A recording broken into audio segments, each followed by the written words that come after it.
सभी भक्तजनों को मेरा निवन प्रणाम। राम राम, जय श्री कृष्णा। पूनम सिहा की दुनिया में आप सभी का बहुत बहुत स्वागत है।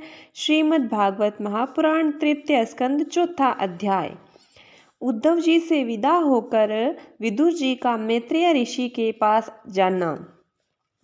उद्धव जी ने कहा, फिर ब्राह्मणों की आज्ञा पाकर यादवों ने भोजन किया और वारुणी मदिरा पी। उससे उनका ज्ञान नष्ट हो गया और दुर्वचनों से एक दूसरे के हृदय को चोट पहुंचाने लगे। मदिरा के नशे से उनकी बुद्धि बिगड़ गई थी और जैसे आपस में रगड़ रगड़ से बांसों में आग लग जाती है, उसी प्रकार सूर्यास्त होते होते उनमें मार काट होने लगी। भगवान अपनी माया की उस विचित्र गति को देखकर सरस्वती के जल से आचमन करके एक वृक्ष के नीचे बैठ गए। इससे पहले ही शरणागतों का दुख दूर करने वाले भगवान श्री कृष्ण ने अपने कुल का संहार करने की इच्छा होने पर मुझसे कह दिया कि तुम बद्रिका आश्रम चले जाओ। विदुर जी, इससे यद्यपि मैं उनका आशय समझ गया था, तो भी स्वामी के चरणों का वियोग न सह सकने के कारण मैं उनके पीछे पीछे प्रभास क्षेत्र में पहुंचा। वहां मैंने देखा कि जो सबके आश्रय हैं किंतु जिनका कोई आश्रय नहीं है, वे प्रीतम प्रभु शोभा धाम श्याम सुंदर सरस्वती के तट पर अकेले ही बैठे हैं। दिव्य विशुद्ध सत्व में अत्यंत सुंदर श्याम शरीर है, कांति से भरी रत्नारी आंखें हैं। उनकी चार भुजाएं और रेशमी पीतांबर को देखकर मैंने उनको दूर से ही पहचान लिया। वे एक पीपल के छोटे से वृक्ष का सहारा लिए बाईं जांघ पर दायां चरण कमल रखे बैठे थे। भोजन पान का त्याग कर देने पर भी वे आनंद से प्रफुल्लित हो रहे थे। इसी समय व्यास जी के प्रिय मित्र परम भागवत सिद्ध मैत्रेय जी लोकों में स्वच्छंद विचरते हुए वहां आ पहुँचे। मैत्रेय मुनि भगवान के अनुरागी भक्त हैं। आनंद और भक्ति भाव से उनकी गर्दन झुक रही थी। उनके सामने ही श्री हरि ने प्रेम एवं मुस्कान युक्त चितवन से मुझे आनंदित करते हुए कहा। श्री भगवान कहने लगे, मैं तुम्हारी आंतरिक अभिलाषा जानता हूँ, इसलिए मैं तुम्हें वह साधन देता हूँ जो दूसरों के लिए अत्यंत दुर्लभ है। उद्धव, तुम पूर्व जन्म में वसु थे। विश्व की रचना करने वाले प्रजापतियों और वसुओं के यज्ञ में मुझे पाने की इच्छा से तुमने मेरी आराधना की थी। साधु स्वभाव उद्धव, संसार में तुम्हारा यह अंतिम जन्म है, क्योंकि इसमें तुमने मेरा अनुग्रह प्राप्त कर लिया है। अब मैं मृत्युलोक को छोड़कर अपने धाम जाना चाहता हूँ। इस समय यहाँ एकांत में तुमने अपनी अनन्य भक्ति के कारण ही मेरा दर्शन पाया है। यह बड़े सौभाग्य की बात है। पूर्व काल में पद्मकल्प के आरंभ में मैंने अपने नाभि कमल पर बैठे हुए ब्रह्मा को अपनी महिमा के प्रकट करने वाले जिस श्रेष्ठ ज्ञान का उपदेश किया था और जिसे विवेकी लोग भागवत कहते हैं, वही मैं तुम्हें देता हूँ। विदुर जी, मुझ पर तो प्रतिक्षण उन परम पुरुष की कृपा बरसा करती थी। इस समय उनके इस प्रकार आदर पूर्वक कहने से स्नेहवश मुझे रोमांच हो आया। मेरी वाणी गदगद हो गई और नेत्रों से आंसुओं की धारा बहने लगी। उस समय मैंने हाथ जोड़कर उनसे कहा, स्वामिन, आपके चरण कमलों की सेवा करने वाले पुरुषों को इस संसार में अर्थ, धर्म, काम, मोक्ष, इन चारों में से कोई भी पदार्थ दुर्लभ नहीं है। तथापि मुझे इनमें से किसी की इच्छा नहीं है। मैं तो केवल आपके चरण कमलों की सेवा के लिए ही लालायित रहता हूँ। प्रभु, आप निष्प्रह होकर भी कर्म करते हैं, अजन्मा होकर भी जन्म लेते हैं, काल रूप होकर भी शत्रुओं के डर को भागते हैं, शत्रुओं के डर से भागते हैं और द्वारका के किले में जाकर छिपे रहते हैं और सवरात्मा राम होकर भी 16,000 स्त्रियों के साथ रमण करते हैं। इन विचित्र चरित्रों को देखकर विद्वानों की बुद्धि भी चक्कर में पड़ जाती है। देव, आपका स्वरूप ज्ञान सर्वथा अबाध और अखंड है, फिर भी आप सलाह लेने के लिए मुझे बुलाकर जो भोले मनुष्यों की तरह बड़ी सावधानी से मेरी सम्मति पूछा करते थे, प्रभु, आपकी वह लीला मेरे मन को मोहित सा कर देती है। स्वामिन, आपके स्वरूप का गूढ़ रहस्य प्रकट करने वाला जो श्रेष्ठ एवं समग्र ज्ञान आपने ब्रह्मा जी को बतलाया था, वह यदि मेरे समझने योग्य हो तो मुझे भी सुनाइए, जिससे मैं भी इस संसार दुख को सुगमता से पार कर पाऊं। जब मैंने इस प्रकार अपने हृदय का भाव निवेदित किया, तब परम पुरुष कमल नयन भगवान श्री कृष्ण ने मुझे अपने स्वरूप की परम स्थिति का उपदेश दिया। इस प्रकार पूज्यपाद गुरु श्री कृष्ण से आत्म तत्व की उपलब्धि का साधन सुनकर तथा उन प्रभु के चरणों की वंदना और परिक्रमा करके मैं यहाँ आया हूँ। इस समय उनके विरह से मेरा चित्त अत्यंत व्याकुल हो रहा है। विदुर जी, पहले तो उनके दर्शन पाकर मुझे आनंद हुआ था, किंतु अब तो मेरे हृदय को उनकी विरह व्यथा अत्यंत पीड़ित कर रही है। अब मैं उनके प्रिय क्षेत्र बद्रिकाश्रम को जा रहा हूँ, जहाँ भगवान श्री नारायण देव और नर, ये दोनों ऋषि लोगों पर अनुग्रह करने के लिए दीर्घकालीन सौम्य दूसरों को सुख पहुँचाने वाली एवं कठिन तपस्या कर रहे हैं। श्री सुखदेव जी कहते हैं, इस प्रकार उद्धव जी के मुख से अपने प्रिय बंधुओं के विनाश का असह समाचार सुनकर परम ज्ञानी विदुर जी को जो शोक उत्पन्न हुआ, उसे उन्होंने ज्ञान द्वारा शांत कर दिया। जब भगवान श्री कृष्ण के परिकरों में प्रधान महाभागवत उद्धव जी बद्रिकाश्रम की ओर जाने लगे, तब कुरुश्रेष्ठ विदुर जी ने श्रद्धापूर्वक उनसे पूछा। विदुर जी ने कहा, उद्धव जी, योगेश्वर भगवान श्री कृष्ण ने अपने स्वरूप के गूढ़ रहस्य को प्रकट करने वाला जो परम ज्ञान आपसे कहा था, वह आप हमें भी सुनाइए, क्योंकि भगवान के सेवक तो अपने सेवकों का ही कार्य सिद्ध करने के लिए ही विचरा करते हैं। उद्धव जी ने कहा, उस तत्व ज्ञान के लिए आपको मुनीश्वर मैत्रेय जी की सेवा करनी चाहिए। इस मृत्यु लोक को छोड़ते समय मेरे सामने स्वयं भगवान ने ही आपको उपदेश करने के लिए उन्हें आज्ञा दी थी। श्री सुखदेव जी कहते हैं, इस प्रकार विदुर जी के साथ विश्वमूर्ति भगवान श्री कृष्ण के गुणों की चर्चा होने से उस कथा अमृत के द्वारा उद्धव जी का वियोग जनित महान ताप शांत हो गया।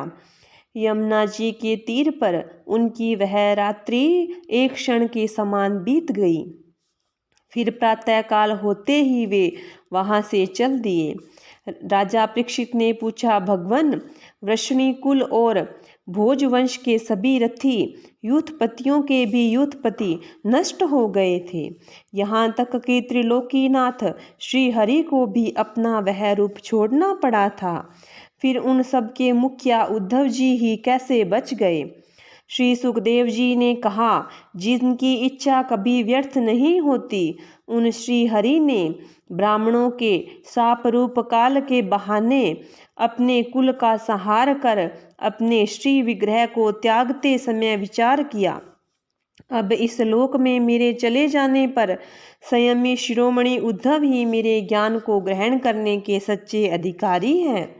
उद्धव मुझसे अणुमात्र भी कम नहीं है, क्योंकि वे आत्मजयी हैं, विषयों से कभी विचलित नहीं हुए। अतः लोगों को मेरे ज्ञान की शिक्षा देते हुए वे यहीं रहे। वेदों के मूल कारण जगत गुरु श्री कृष्ण के इस प्रकार आज्ञा देने पर उद्धव जी बद्रिका आश्रम में जाकर समाधि योग द्वारा श्री हरि की आराधना करने लगे। कुरुश्रेष्ठ परीक्षित, परमात्मा श्री कृष्ण ने लीला से ही अपना श्री विग्रह प्रकट किया था और लीला से ही उसे अंतर्ध्यान भी कर दिया। उनका वह अंतर्ध्यान होना भी धीर पुरुषों का उत्साह बढ़ाने वाला तथा दूसरे पशु तुल्य अधीर पुरुषों के लिए अत्यंत दुष्कर था।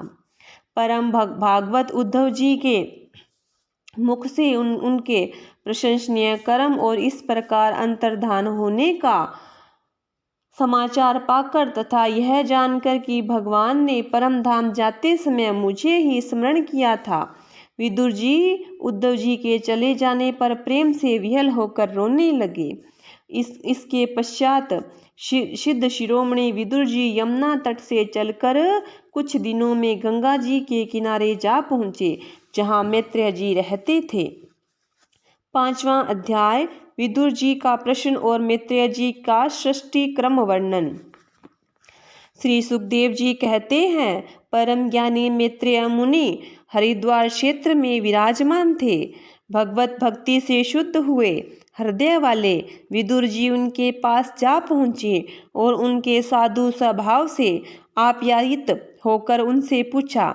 विदुर जी ने कहा, भगवान, संसार में सब लोग सुख के लिए कर्म करते हैं, परंतु उनसे न तो उन्हें सुख मिलता है और न ही उनका दुख ही दूर होता है, बल्कि उससे भी उनके दुख की वृद्धि ही होती है। अतः इस विषय में क्या करना उचित है, यह आप मुझे कृपा करके बतलाइए। जो लोग दुर्भाग्यवश भगवान श्री कृष्ण से विमुख, अधर्मपरायण और अत्यंत दुखी हैं, उन पर कृपा करने के लिए आप जैसे भाग्यशाली भगवत भक्त संसार में विचरा करते हैं। साधु शिरोमणि, आप मुझे उस शांति प्रद साधन का उपदेश दीजिए जिसके अनुसार आराधना करने से भगवान अपने भक्तों के भक्तिपूत हृदय में आकर विराजमान हो जाते हैं और अपने स्वरूप का अपरोक्ष अनुभव कराने वाला सनातन ज्ञान प्रदान करते हैं। त्रिलोकी के नियंता और परम स्वतंत्र श्री हरि अवतार लेकर जो लीलाएं करते हैं, जिस प्रकार अकर्ता होकर भी उन्होंने कल्प के आरंभ में इस सृष्टि की रचना की, जिस प्रकार इसे स्थगित कर वे जगत के जीवों की जीविका का विधान करते हैं, फिर जिस प्रकार इसे अपने हृदयाकाश में लीन कर वृत्ति शून्य हो योग माया का आश्रय लेकर शयन करते हैं, और जिस प्रकार वे योगेश्वर प्रभु एक होने पर भी इस ब्रह्मांड में अंतरमयी रूप में अनुप्रविष्ट होकर अनेकों रूपों में प्रकट होते हैं, वह सब रहस्य आप हमें समझाइए। ब्राह्मण, गौ और देवताओं के कल्याण के लिए जो अनेकों अवतार धारण करके लीला से ही नाना प्रकार के दिव्य कर्म करते हैं, वे भी हमें सुनाइए। यशस्वियों के मुकुटमणि श्री हरि के लीला अमृत का पान करते करते हमारा मन तृप्त नहीं होता। हमें यह भी सुनाइए कि उन समस्त लोकपतियों के स्वामी श्री हरि ने उन लोकों, लोकपालों और लोकालोक पर्वत से बाहर के भागों को, जिसमें ये सब प्रकार के प्राणियों के अधिकारानुसार भिन्न भिन्न भेद प्रतीत हो रहे हैं, किन तत्वों से रचा। द्विजवर, उन विश्वकर्ता स्वयंभू श्री नारायण ने अपनी प्रजा के स्वभाव, कर्म, रूप और नामों के भेद की किस प्रकार रचना की। भगवान, मैंने श्री व्यास जी के मुख से ऊंच नीच वर्णों के धर्म तो कई बार सुने हैं, परंतु अब श्री कृष्ण कथा अमृत के प्रवाह को छोड़कर अन्य सवलभ सुखदायक धर्मों में मेरा चित्त ऊब गया है। उन तीर्थपाद श्री हरि के गुणानुवाद से तृप्त हो भी कौन सकता है। उनका तो नारद आदि महात्मागण भी आप जैसे साधुओं के समाज में कीर्तन करते हैं तथा जब ये मनुष्यों के कर्णरंध्रों में प्रवेश करते हैं तब उनकी संसार चक्र में डालने वाली घर गृहस्थी की आसक्ति को काट डालते हैं। भगवान आपके सखा मुनिवर कृष्णदेव पायन ने भी भगवान के गुणों का वर्णन करने की इच्छा से ही महाभारत रचा है। उसमें भी विश्व सुखों का उल्लेख करते हुए मनुष्यों की बुद्धि को भगवान की कथाओं की ओर लगाने का ही प्रयत्न किया गया है। यह भगवत कथा की रुचि श्रद्धालु पुरुषों के हृदय में जब बढ़ने लगती है तब अन्य विषय उसे विरक्त कर देती है। वह भगवत चरणों के निरंतर चिंतन से आनंद मग्न हो जाता है और उस पुरुष के सभी दुखों का तत्काल अंत हो जाता है। मुझे तो उन सोचनियों के भी सोचनीय अज्ञानी पुरुषों के लिए निरंतर खेद रहता है जो अपने पिछले पापों के कारण श्री हरि की कथाओं से विमुख रहते हैं। हाय, काल भगवान उनके अमूल्य जीवन को काट रहे हैं और वे वाणी, देह और मन से व्यर्थ वाद विवाद, व्यर्थ चेष्टा और व्यर्थ चिंतन में लगे रहते हैं।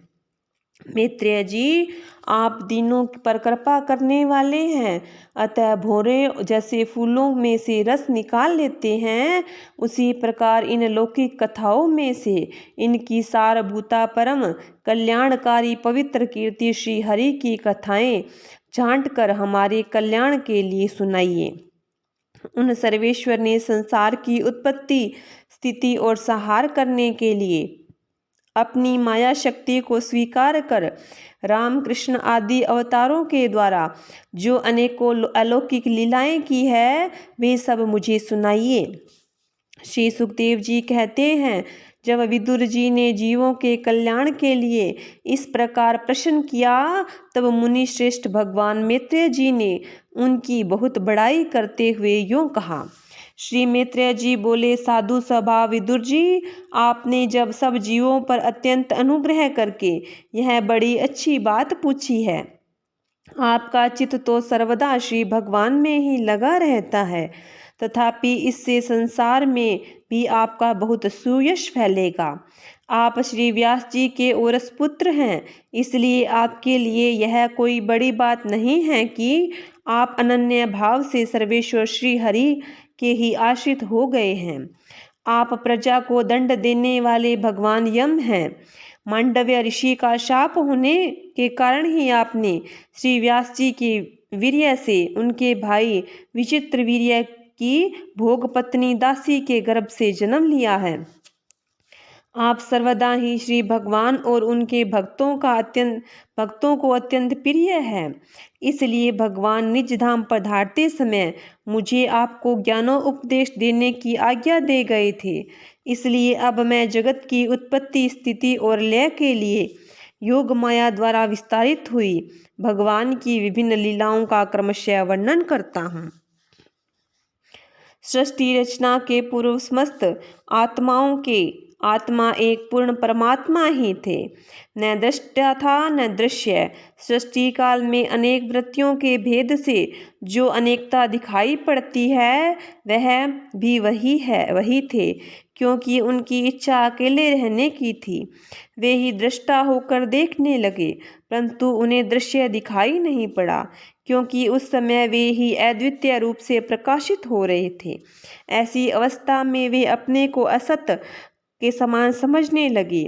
वस्तुतः वे असत नहीं थे, क्योंकि उनकी शक्तियां ही सोई थी, उनके ज्ञान का लोप नहीं हुआ था। यह दृष्टा और दृश्य का अनुसंधान करने वाली शक्ति ही कार्य कारण रूपा माया है। महाभाग विदुर जी, इस भाव रूप अनिर्वचनीय माया के द्वारा ही भगवान ने इस विश्व का निर्माण किया है। काल शक्ति से जब यह त्रिगुणमयी माया क्षोभ को प्राप्त हुई, तब उन इंद्रियातीत चिन्मय परमात्मा ने अपने अंश पुरुष रूप से उसमें चिदाभास रूप बीज स्थापित किया। तब काल की प्रेरणा से उस अव्यक्त माया से महतत्व प्रकट हुआ।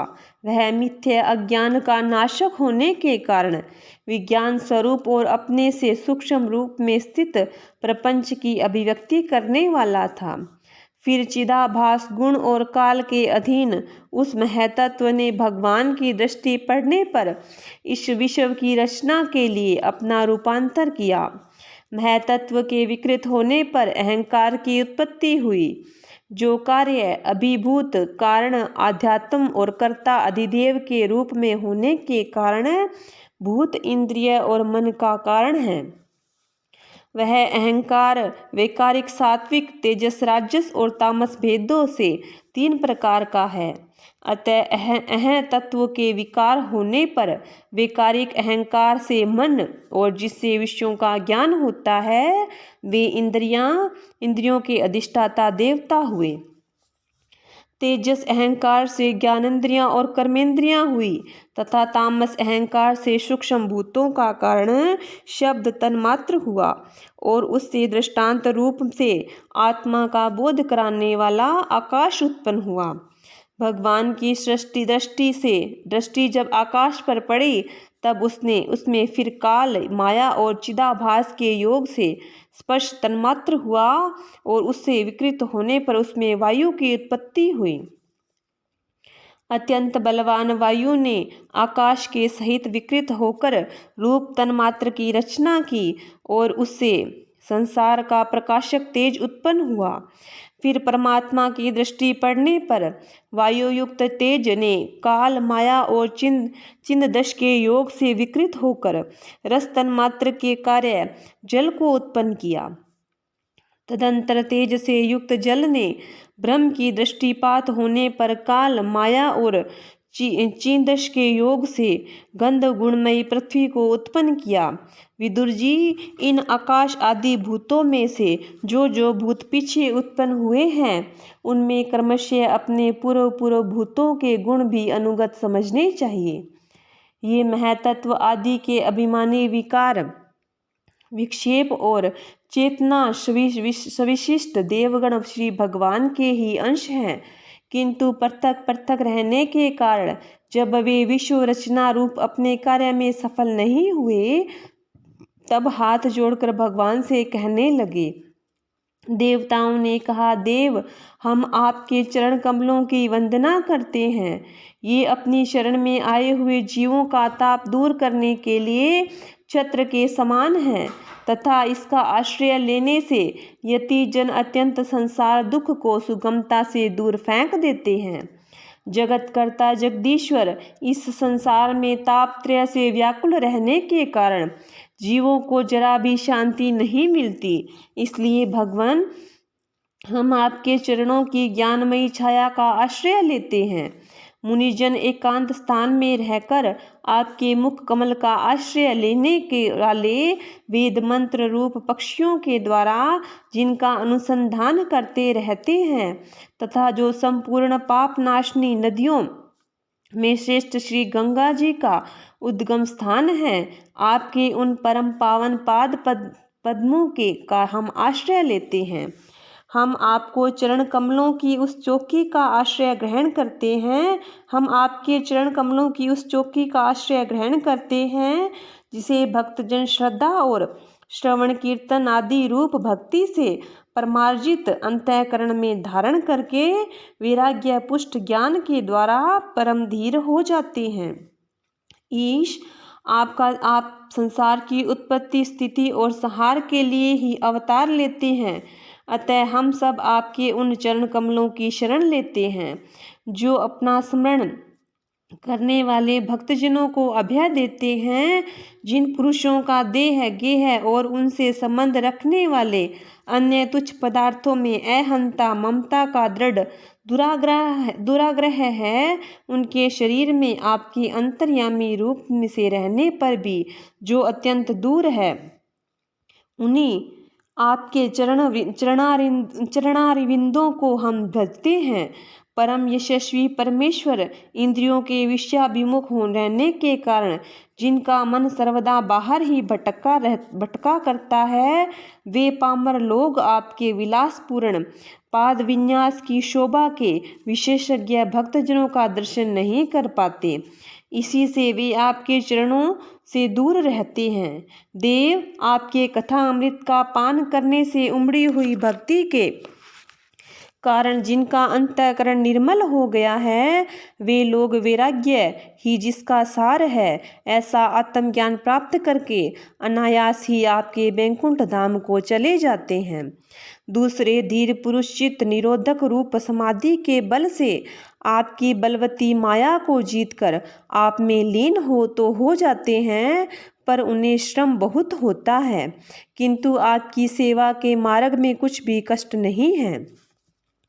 आदिदेव, आपने सृष्टि रचना की इच्छा से हमें त्रिगुण में रचा है, इसलिए विभिन्न स्वभाव वाले लोगों के कारण हम आपस में मिल नहीं पाते हैं और इसी से आपकी क्रीड़ा का साधन रूप ब्रह्मांड की रचना करके उसे आपको समर्पित करने में समर्थ हो रहे हैं। अतः जन्म रहित भगवान जिससे हम ब्रह्मांड रचकर आपको सब प्रकार के भोग समय पर समर्पित कर सके और जहाँ स्थित होकर हम भी अपनी योग्यता के अनुसार अन्न ग्रहण कर सके तथा ये सब जीव भी सब प्रकार की विघ्न बाधाओं से दूर रहकर हम और आप दोनों का भोग समर्पित करते हुए अपना अपना अन्न भक्षण कर सकें, ऐसा कोई उपाय कीजिए। आप निर्विकार पुराण पुरुष ही अन्य कार्य वर्ग से के रहित सहित हम देवताओं के आदि कारण हैं। देव, पहले आप अजन्माहीने सत्वादि गुण और जन्म आदि कर्मों के कारण रूपा माया शक्ति में चिदाभास रूप वीर्य स्थापित किया था। परमात्म देव महतत्व आदि रूप हम देवगण जिस कार्य के लिए उत्पन्न हुए हैं उसके संबंध में हम क्या करें। देव, हम पर आप ही अनुग्रह करने वाले हैं, इसलिए ब्रह्मांड रचना के लिए आप हमें क्रिया शक्ति के सहित अपनी ज्ञान शक्ति भी प्रदान कीजिए। छठा अध्याय, विराट शरीर की उत्पत्ति।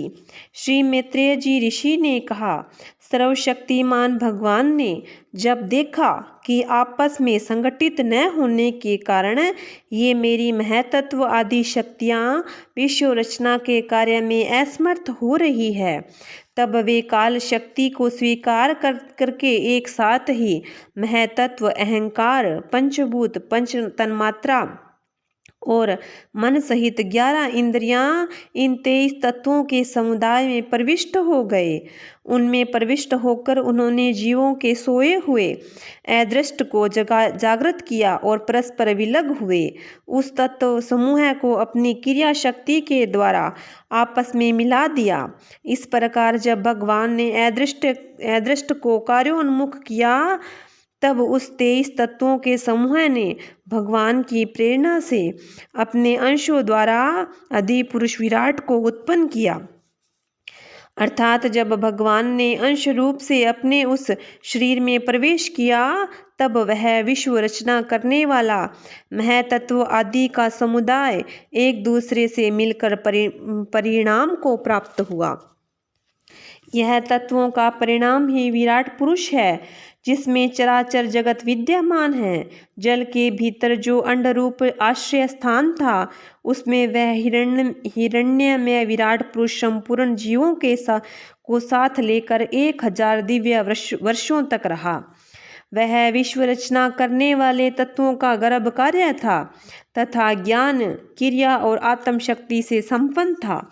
इन शक्तियों से उसने स्वयं अपने क्रमशः एक हृदय रूप, 10 प्राण रूप और 3 आध्यात्मिक, आदि दैविक, आदि भौतिक विभाग किए। यह विराट पुरुष ही प्रथम जीव होने के कारण समस्त जीवों का आत्मा, जीव रूप होने के कारण परमात्मा का अंश और प्रथम अभिव्यक्त होने के कारण भगवान का आदि अवतार है। यह संपूर्ण भूत समुदाय इसी में प्रकाशित होता है। यह आध्यात्म, अधिभूत और अधिदेव रूप में तीनों प्रकार का प्राण रूप से 10 प्रकार का और हृदय रूप से 1 प्रकार का है।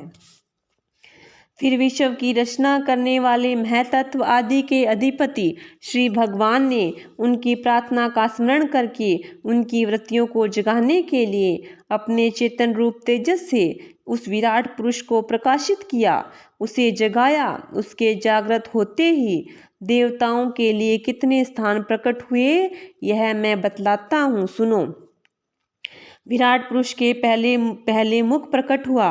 उसमें लोकपाल अग्नि अपने अंश वागींद्रियों के समेत प्रविष्ट हो गए, जिससे यह जीव बोलता है। फिर विराट पुरुष के तालु उत्पन्न हुआ। उसमें लोकपाल वरुण अपने अंश रसेंद्रियों सहित स्थित हुआ, जिससे यह जीव रस ग्रहण करता है। इसके पश्चात उस विराट पुरुष के नथु ने प्रकट हुए।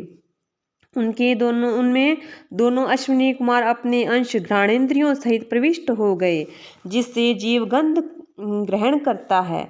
इसी प्रकार जब उस विराट देह में आंखें प्रकट हुई, तब उसमें अपने अंश नेत्रेंद्रियों के सहित लोकपति सूर्य ने प्रवेश किया, जिससे नेत्रेंद्रियां से पुरुष को विभिन्न रूपों का ज्ञान होता है। फिर उस विराट विग्रह में त्वचा उत्पन्न हुई। उसमें अपने अंश त्वगिंद्रियों सहित वायु स्थित हुआ, जिस त्वगिंद्रियों से जीव स्पर्श का अनुभव करता है। जब इसके कर्ण छिद्र प्रकट हुए, तब उसमें अपने अंश श्रवणेन्द्रियों के सहित दिशाओं ने प्रवेश किया, जिस श्रवणेन्द्रियों से जीव का शब्द का ज्ञान होता है। फिर विराट पुरुष के शरीर में चर्म उत्पन्न हुआ।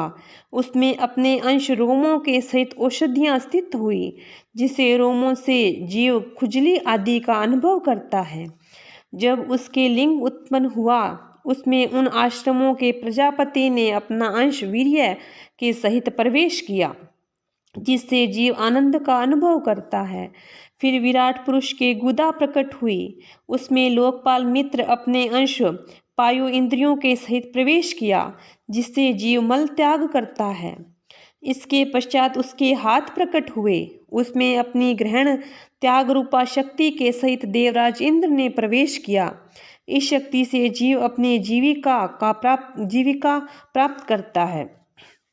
जब इसके चरण उत्पन्न हुए, तब उनमें अपनी शक्ति गति के सहित लोकेश्वर विष्णु ने प्रवेश किया।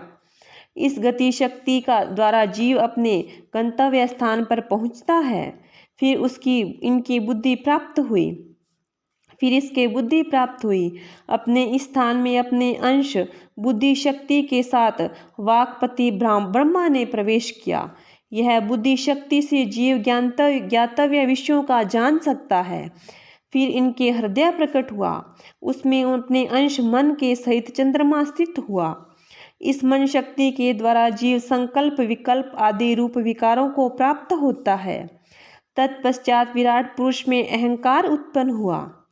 इस अपने आश्रम में क्रिया शक्ति सहित अभिमान रुद्र ने प्रवेश किया। इससे जीव अपने कर्तव्य को स्वीकार करता है। जब इसके चित्त प्रकट हुआ, उसमें चित्त शक्ति के सहित महतत्व ब्रह्मा स्थित हुए। उस चित्त शक्ति से जीव विज्ञान चेतना को उपलब्ध करता है। इस विराट पुरुष के सिर से स्वर्गलोक, पैरों से पृथ्वी और नाभि से अंतरिक्ष यानी कि आकाश उत्पन्न हुआ। इसमें क्रमशः सत्व रज और तम ये तीनों गुणों के परिणाम स्वरूप देवता, मनुष्य और प्रेत आदि देखे जाते हैं। इनमें देवता लोग सत्व गुण की अधिकता के कारण स्वर्गलोक में, मनुष्य अपने और उनके उपयोगी गौ आदि जीव रजोगुण की प्रधानता के कारण पृथ्वी तथा तमोगुण स्वभाव वाले होने से रुद्र के पार्षद गण भूत प्रेत आदि दोनों के बीच में स्थित भगवान के नाभि स्थानीय अंतरिक्ष लोक में रहते हैं। विदुर जी, वेद और ब्राह्मण भगवान के मुख से प्रकट हुए। मुख से उत्पन्न होने के कारण ब्राह्मण सब वर्णों में श्रेष्ठ और सबका गुरु है। उनकी भुजाओं से क्षेत्रीयवर्ती और उनके अवलंबन करने वाला क्षेत्रीय उत्पन्न हुआ, जो विराट भगवान का अंश होने के कारण जन्म लेकर यह सब वर्णों की चोर आदि उपद्रवों से रक्षा करता है। भगवान की दोनों जांघों से सब लोगों का निर्वाह करने वाली वेश्यावृत्ति उत्पन्न हुई। और उन्हीं से वैश्य वर्ण का भी प्रादुर्भाव हुआ। यह वर्ण अपनी वृत्ति से सब जीवों की जीविका चलाता है। फिर सब धर्मों की सिद्धि के लिए भगवान के चरणों से सेवावृत्ति प्रकट हुई और उन्हीं से पहले उस वृत्ति का अधिकारी शूद्र वर्ण प्रकट हुआ, जिसकी वृत्ति से श्री हरि प्रसन्न हो जाते हैं। ये चारों वर्ण अपनी अपनी वृत्तियों के सहित जिनसे उत्पन्न हुए, उन अपने गुरु श्री हरि का अपने अपने धर्मों से चित्त शुद्धि के लिए श्रद्धा पूर्वक पूजन करते हैं। विदुर जी, यह विराट पुरुष काल, कर्म और स्वभाव शक्ति से युक्त भगवान की योग माया के प्रभाव से प्रकट करने वाला है।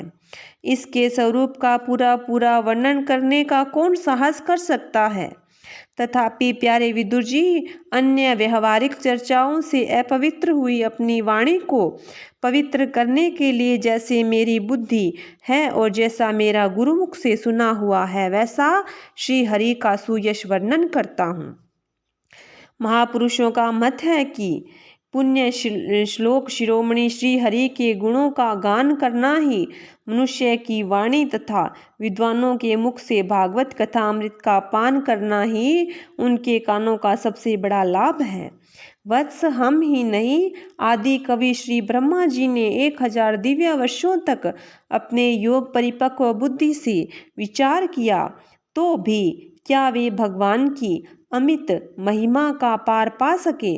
अतः भगवान की माया बड़े बड़े मायावियों को भी मोहित कर देने वाली है, उसके चक्कर में डालने वाली चाल अनंत है। अतः एव समय भगवान भी उसकी था नहीं लगा सकते।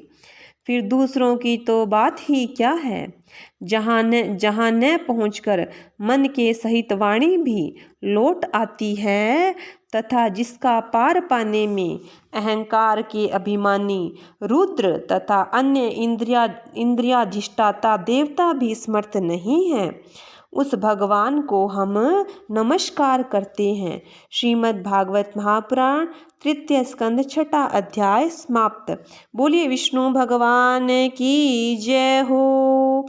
बोलिए कृष्ण कन्हैया लाल की जय हो। नारायण नारायण।